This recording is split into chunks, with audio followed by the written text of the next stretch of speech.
tonight is because of Jesus.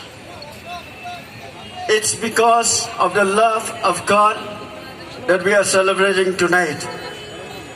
So I would like you all to please bear with me to listen to this message, the Christmas message this evening. And I hope that God will bless each one of you, even as you listen to the Word of God.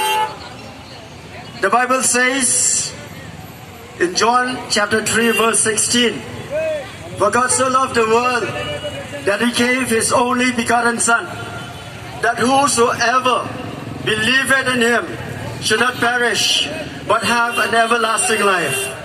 Ka Bible gong, "Oblay ulit kata-katay kaputay, kabulay tino elo kon bala kamarway, bo ay way bangay hao, onom jotso, nareunyo yega jim kabubam jikun."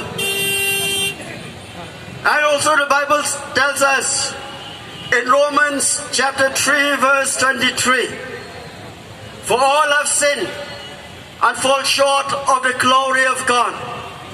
For all have sinned